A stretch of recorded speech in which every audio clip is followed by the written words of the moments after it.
Magandang hapon po sa inyong lahat. Si Pastor Adech po ito. Welcome sa ating midday refreshment from God's Word. And today is August 26. Ilang buwan na lang po. Parang ang bilis, matatapos na ang year 2020. Pero meron pa naman pong one more quarter, isa pa pong quarter of the year na natitira. And so, ang pag-uusapan natin ngayong hapon ay how to make the most of this time. How to make the most of this time. Or maximizing. Paano i-maximize? Maximizing the year 2020. Kasi alam naman po ninyo, ang panahon ay napakabilis lang. Parang kailan nga lang po, hindi natin alam kung ano ang COVID, hindi natin alam ano itong coronavirus na ito, na ngayon ay tila humahawak sa ating schedule, sa ating way of life, sa ating pananaw, maging sa ating emosyon. So, yun po, pag-uusapan natin how to make the most of this time. Maximizing the year 2020 in the light of this COVID pandemic. At bago ang lahat, mag-pray po tayo. As usual, hingin natin ang tulong ng Holy Spirit. Thank you, Lord. Father God, we entrust to you, Lord, itong aming pag-uusapan, itong po aming tatalakayin. I pray, Lord, na habang ang inyong salita ay akin pong isi-share sa mga nakikinig, Lord, ito po'y magbigay sa kanila ng hope, magbigay sa kanila ng idea kung paano nila, Lord, magagamit ng lubusan to their advantage na maging kapakipakinabang sa kanila ang mga nalalabi pang buwan ng year 2020 at hindi na lang po parang dumaloy na lang ang panahon na parang walang nangyari. Holy Spirit, buksan niyo po ang aming isip. Holy Spirit, we entrust into your hands ang amin pong puso, ang pangunawa, ang amin pong pananaw. At ang salita ng Diyos po ay pumasok sa aming puso at maitanim, mag-ugat at maging bahagi ng aming pang-araw-araw na buhay. Salamat po, Panginoon. Lord, we are really expecting na meron kayong gagawin ngayong hapon na mabuting bagay sa aming kalagitnaan. Salamat po, Ama, sa pangalan ni Jesus. Amen. Praise God. So, ang atin pong topic ay how to make the most of this time or maximizing the year 2020 in the light of the COVID pandemic. So, marami po sa atin, hindi po natin namalayan, September na po, next week. Parang kailan lang po, nung Pebrero, hugong-hugong lang or rumors lang ang naririnig natin na merong isang virus na napakatapang at napaka-contagious. At ito na nga po, naka-6 na buwan na po. March, April, May, June, July, August. This is the 6th month. So wag na nating patagalin, basahin po natin ang atin pong main text for today. Ephesians 5:16. Make the most of every opportunity in these evil days. Make the most of every opportunity in these evil days. So, tayo po ay pinapaalalahanan ng aklat ng Efeso 5:16 na tayo po ay huwag magsayang ng panahon at gamitin natin ng may pakinabang ang panahon na lumilipas. Huwag tayong magpatalo doon sa pandemic na para bang na-paralyze po tayo. Patuloy pa rin po tayong maging creative. Patuloy pa rin po tayong gumawa ng mga bagay na magiging productive po tayo. Tulad po ng mga taga-Butuan, ang narinig ko po, sila po ay nauso na lilibang sa pagtatanim. Well, that's a good way to spend time during the pandemic. Na may nakikita kang tumutubo, nagpapaalala sa'yo na may pag-asa, nagpapaalala sa'yo na may buhay, na pwede pang tanawin. Nagpapaalala sa atin na kapag may itinatanim, may aanihin. So sila po, yung mga kababayan ko po sa Butuan ay nagtatanim po sila at parang gusto ko rin nga po na gumaya dahil para meron ka pong hinihintay habang ang panahon ay lumilipas. Ephesians 5:16, ang salita ng Diyos version. Sabi po dito, huwag ninyong sayangin ang panahon ninyo. Gamitin ninyo ito sa paggawa ng mabuti dahil maraming gumagawa ng kasamaan sa panahong ito.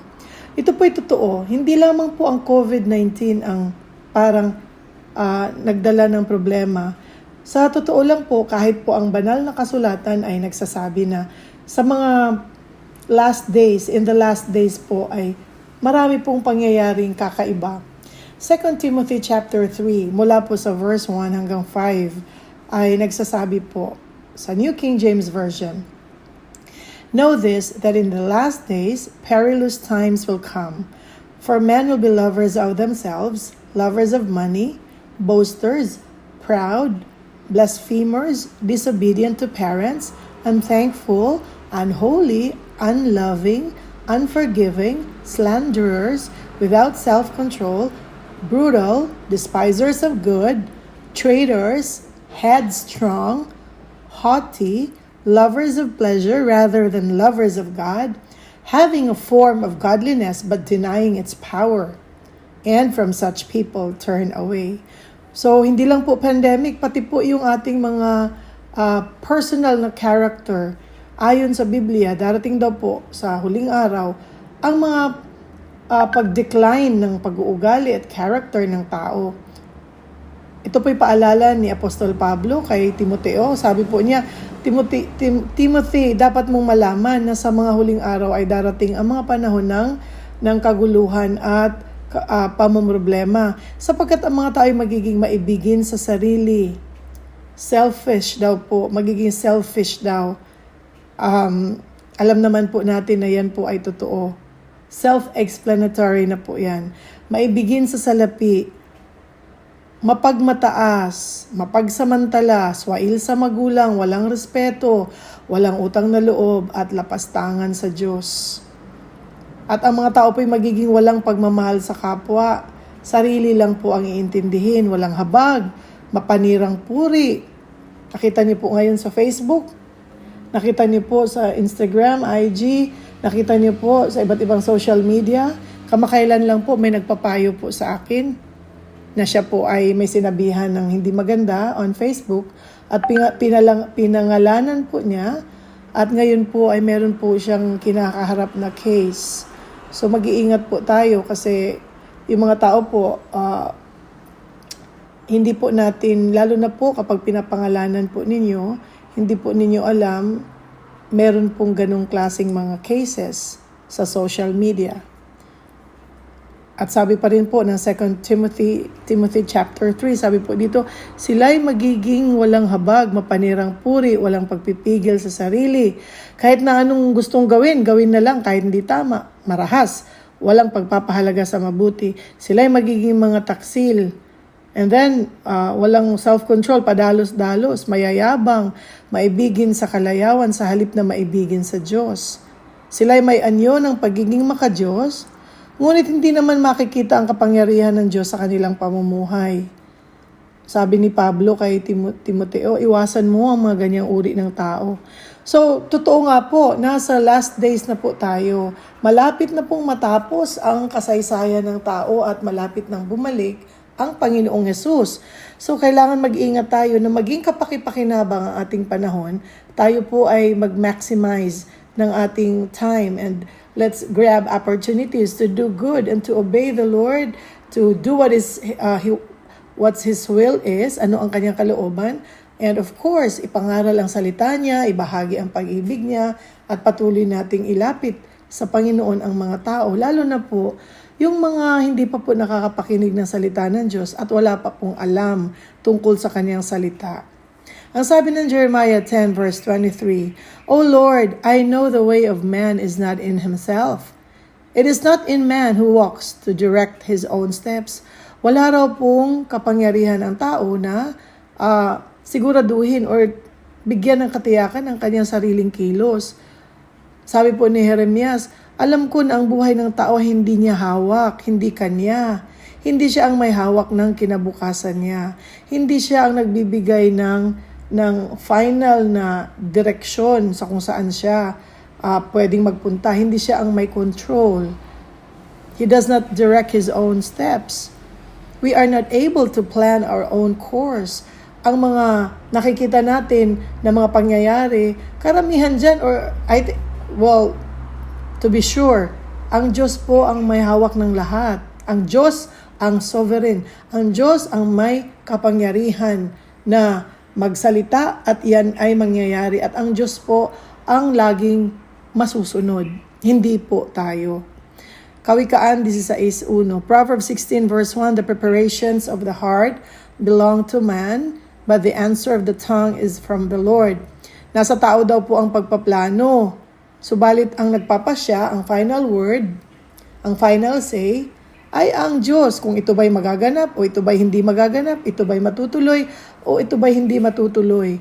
Kaya kung bibilangin po natin ang mga buwan na nalalabi sa 2020 at tayo po ay parang nangihinayang. Tama naman po, magplano po kayo. Tama naman po, mag-isip tayo ng anong pwede pa natin gawin para ma-maximize nga natin. Pero ang tinutukoy ko po rito, na pag ma-maximize ng panahon, lalo na itong 2020, ay magsisimula sa atin pong pagpapasakop sa kalooban ng Diyos. Ulitin ko po, ang atin pong pinag-uusapan ay how to make the most of the remaining time of this year, na napakabilis na lang na dumaloy. And we are left with how many months na lang? 4. And ang ating mga plano for the 2020 year ay parang nawalan na lang, parang bula na walang nangyari. And merong natitira, 4 na buwan. Ano ba ang dapat natin gawin? Paano natin yan maximize? Baka ang akala niyo po, ang sinasabi ko po na how to maximize ay step number 1, number 2, number 3. Hindi po, isa lang po ang pinag-uusapan para maging kapaki-pakinabang ang nalalabing mga buwan ng taong 2020, 2020. Manalig tayo sa Lord, sa Panginoon tayo umasa, sa Panginoon tayo magkaroon ng total dependence and trust. Dahil kahit nasa atin po ang pagpaplano, nasa Panginoon ang huling pasya, nasa Panginoon ang last say. Proverbs 16 verse 3, ulitin ko po, commit your works to the Lord. Ito po'y karugtong ng Proverbs 16 verse 1. Proverbs 16 verse 3, commit your works to the Lord and your thoughts will be established. Ipagkatiwala mo sa Panginoon ang lahat ng iyong mga ginagawa, ang iyong mga gustong gawin, ang mga plano mo, at magtatagumpay ka. Ang iyong isip ay magiging fixed. Ang iyong isip ay tuturuan ng Panginoon kung ano ang nararapat, kung ano ang tama, kung ano ang dapat gawin. At kapag ang Diyos ang nag-establish ng iyong thoughts, magtatagumpay ka dahil magkakaroon ka ng katiyakan na yung gagawin mo ay iwas pusoy, iwas mistake. Because when you commit your works to the Lord, your thoughts will be established. Pag pinagkatiwala mo sa Panginoon ang lahat ng iyong gawain, aayusin niya ang iyong mga pag-iisip upang ang mga pag-iisip po ninyo ay magiging fixed. Hindi po liko dito, liko doon, left, right. Walang katiyakan dahil walang kinalaman ang Diyos. A man's heart plans his way, but the Lord directs his steps. Proverbs 16 verse 9. Ang tao ang nagpaplano, ang tao ang magsasabing, eto ang gusto ko, ngunit nasa Panginoon ang kaganapan o katuparan ng kanyang mga plano, ng plano ng tao. Ang Lord ang talagang magdidirekta in the end. Ang Lord ang director ng ating steps.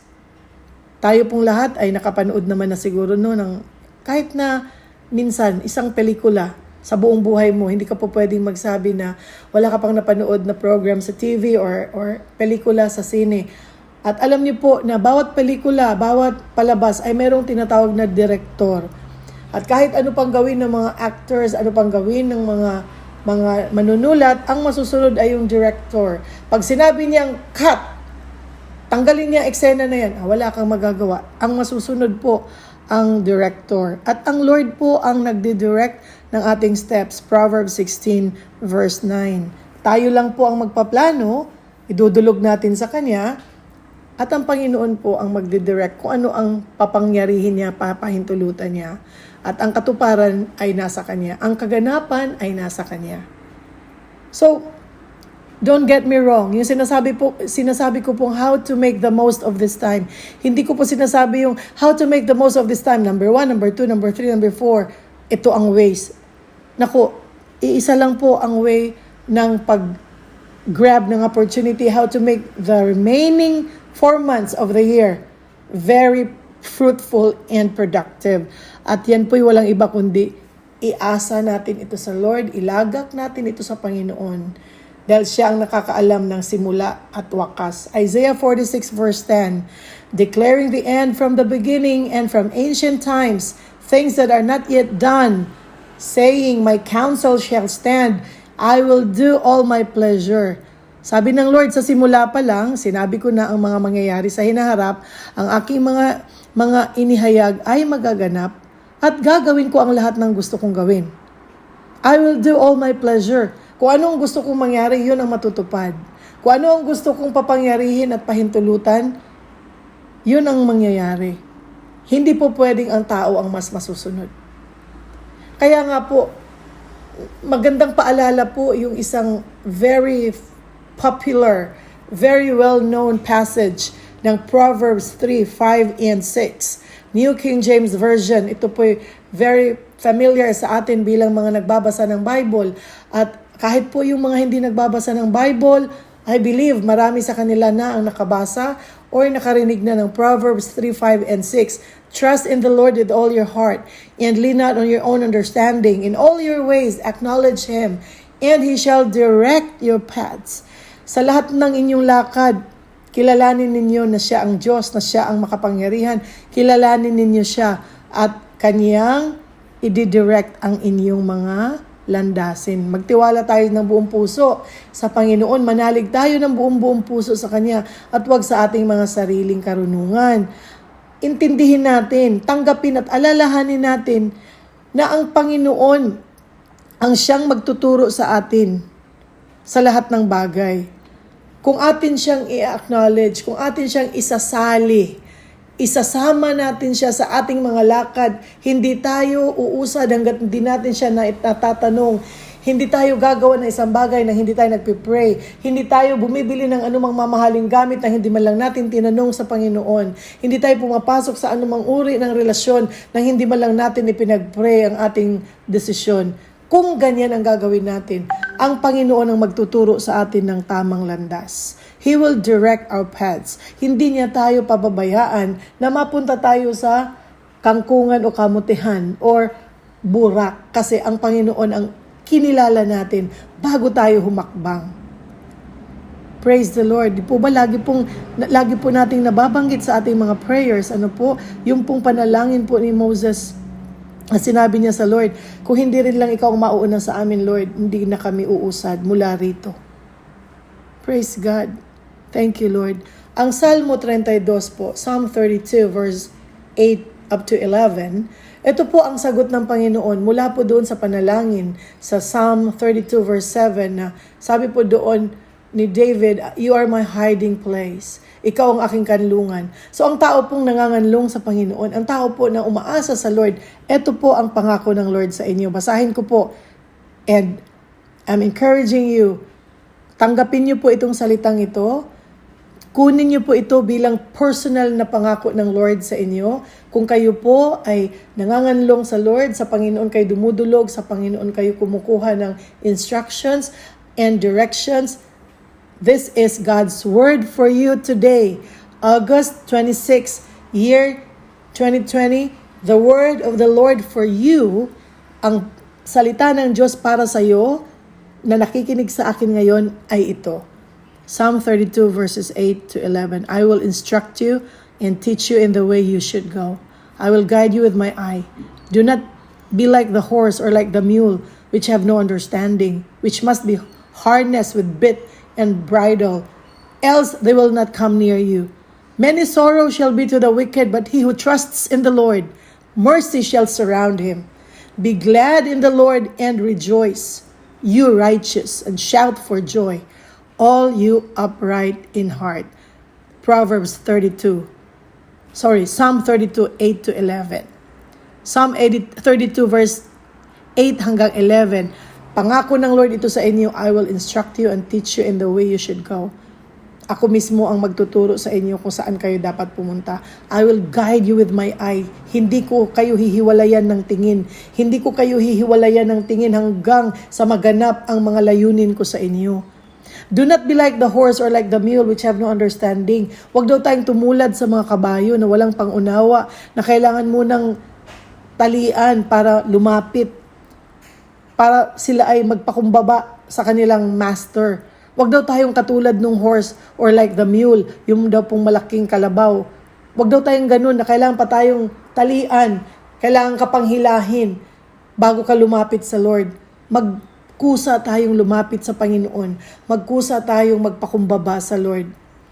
And then sabi ng verse 10, Psalm 32, many sorrows shall be to the wicked. Marami daw pong magiging problema ang mga hindi lumalapit sa Lord. Ang mga taong masama ay maraming magiging problema. Subalit siya na nagtitiwala sa Panginoon, siya ay papaligiran ng habag at kaawaan ng Diyos. Siya ay papaligiran ng habag at kaawaan ng Diyos na may gawa ng langit at ng lupa. Sabi ng verse 11, be glad in the Lord and rejoice, ikaw na may relasyon sa Panginoong Hesus, ikaw na may pananampalataya sa Kanya. Be glad in the Lord and rejoice and shout for joy. Dahil mula sa araw na ito, dahil ikaw ay nagtitiwala sa Diyos, dahil ikaw ay nagpakumbaba, dahil ikaw ay nagsabing, Panginoon, hindi ako uusad hanggat di mo ko sasamahan, hindi ako uusad hanggat di ikaw ang mauna. Panginoon, kinikilala kita sa lahat ng aking kilos, desisyon, isip, lahat ng aking aksyon, kinikilala ko ang pagka-Diyos mo. Dahil yan ang ginawa ninyo, kayo po ay makikinabang sa personal mentoring ng Holy Spirit, sa personal instruction ng Holy Spirit. Again, uulitin ko po, Psalm 32, ang verse 8 na lang po. Ang pangako ng Lord sa iyo, kahit sino ka man, kahit nasaan ka man ngayon, anuman ang hanap buhay mo, anuman ang kalagayan mo sa buhay, sa araw na ito, ito po ang pangako ng Lord na panghawakan mo. Ang sabi niya, sa bawat taong nagpapakumbaba sa Kanya, sa bawat taong nagkukonsulta sa Kanya, sa bawat taong inuuna siya at tinatanong ang kalooban niya, sa bawat taong nagsisaliksik ng Kanyang kalooban mula sa Biblia, ito ang pangako niya. I will instruct you and teach you in the way you should go. I will guide you with my eye. Praise God. Glory to God. Makaka-receive tayo ng instruction at hindi tayo hihiwalayan ng tingin, ng paningin ng Diyos. Praise God. It's a blessing na tayo ay makaranas ng Kanya pong kalapitan, ng Kanyang palagiang pagtingin, kasi pag tinitingnan ka ng Lord, alam mo na hindi Kanya papayagang mahulog sa kanal or magkamali left-right. Dahil kapag lagi siya nakatingin sa'yo, lagi kanyang aalalayan, lagi kanyang ilalayo sa sakuna at disgrasya at iiwas sa kasamaan. Praise the Lord. Tanggapin po natin ang pagpapalang yan sa araw na ito. Let us pray. Panginoon, salamat sa aming pagpapakumbaba, sa amin pong paglapit sa iyo. When we acknowledge you in all our ways. Thank you, Lord, na kayo ang magdidirekta ng aming mga landas. Sa hapong ito, Panginoon, we surrender everything to you. And right now, Lord God, sa pangalan ng Panginoong Hesus, Lord, amin pong tinatanggap, Panginoon, ang inyo pong pagbibigay sa amin, Lord, ng guidance. Inaalaw namin ito. Lord, yes, Lord, kayo po ang manguna sa amin. Kalooban ninyo ang masusunod. Dahil alam namin, Lord, ang kalooban ninyo ang pinakamainam para sa amin at sa aming pamilya. Thank you, Lord. Thank you, Jesus. Panginoon, pagpalain niyo po lahat ng nakikinig ngayon. Pagalingin niyo po ang may mga karamdaman sa pamamagitan ng mga latay, sugat ng Panginoong Hesus sa krus ng Kalbaryo. Inaangkin namin, Lord, ang healing sa bawat isa na nakikinig, Panginoon, sa pag-aaral na ito. Sino man, Lord, ang walang pera na may babayaran, may bibilhin, Father, in Jesus' name, turuan niyo po sila, Panginoon, sa area ng pagbibigay upang sila, Panginoon, sa pagtatanim nila, may aanihin sila. Bless them exceeding abundantly beyond all they could ever ask, think, or pray. At salamat na marami, Panginoon, maging doon, Lord, sa mga talagang palagian na nakikinig po sa akin, Lord. Pagpalain mo sila, siksik, liglik, umaapaw, hanggang sa wala na silang mapaglagyan ng kanilang pagpapala. Salamat po, Ama. Salamat, Holy Spirit, sa pagsama mo sa amin. Salamat, O Diyos, sa walang hanggang kabutihan mo sa amin. Sa pangalan ni Jesus. Amen. Praise God. Praise God. Until next time po, si Pastor Adech po ito. I will keep you in my thoughts. I'll keep you in my prayers. I will keep you in my heart. The Lord bless you po.